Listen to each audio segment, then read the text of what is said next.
Welcome to Dr. Jester Rants, and I'm gonna rant about this. From Reclaim the Net. Judge denies Parler request to be reinstated by Amazon. Parler was hoping to be temporarily reinstated by the web hosting giant. The judge in Parler vs. Amazon case has denied Parler's request for a temporary restraining order against Amazon.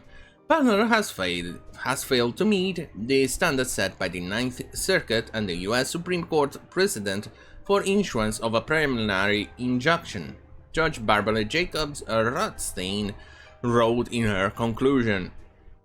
Although the judge did note that her order was not to say that Parler didn't have any substantial claims, but that Parler has fallen far short, however, of demonstrating, as it must, that he has raised serious questions going to the merits of its claims, and that the balance of hardship tips sharply in its favor.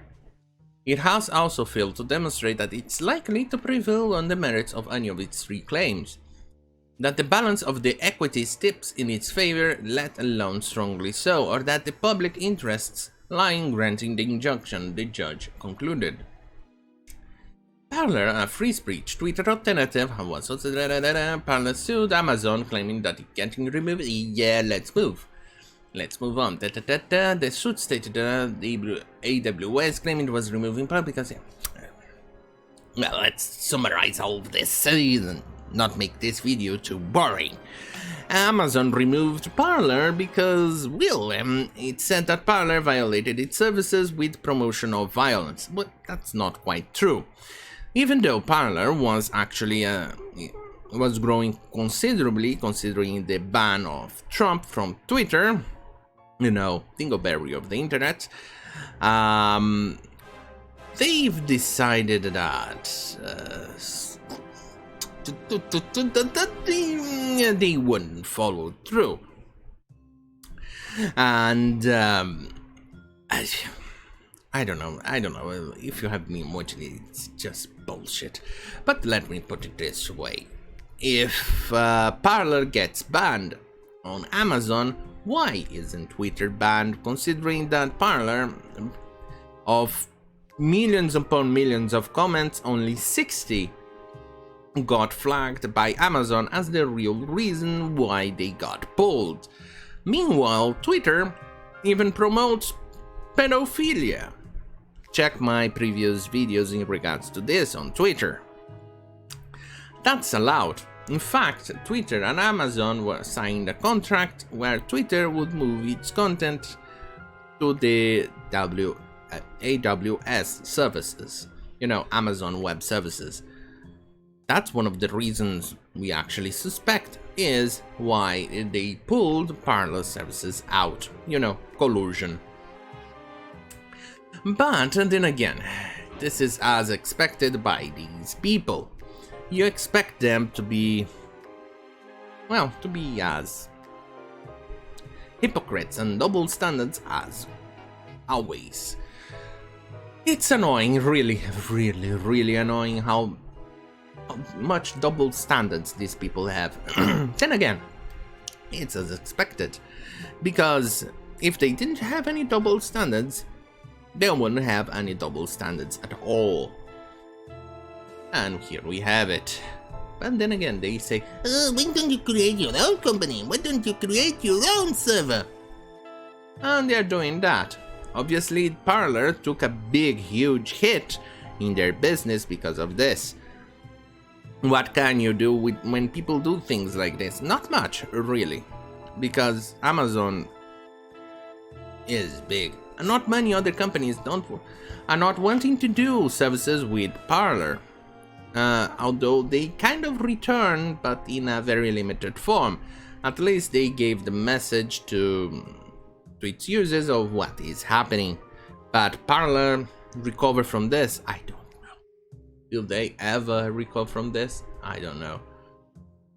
But Apple and Google also banned the Parler app because of some nonsensical bullshit of those 60 comments. Meanwhile, Facebook, Twitter, with far worse content, is allowed.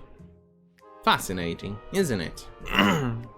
Rules for thee, but never, ever for me, is the motto of these people. Double standards, double standards, double standards. Don't you just love double standards? Let's see, what else can we go on with the news? The suit also claimed that the AWS broke the law because it did not give Parler a 30-day notice before terminating service. Yes, that's definitely something. Alleged Parler removal of the service was motivated by political animus. Yes, that's correct. For all of the reasons social media company asked the court for an emergency order to refuse shut down. This record was today rejected. Let's see. The social media site has been offline since Sunday, although CEO John Matzi said this week that he hopes for the platform to be back online sometime this month. Yeah, that's too much for a service quite like Parler. Meanwhile, the users have migrated to Gab and PocketNet. Although PocketNet has been kind of a hit or miss, in my own opinion, because of the content going on in there. It's kind of slow. So I don't know. I can't really make any comments in regards to that. So I'm going to refrain from making a permanent judgment on that regard until I actually get to fully use its service.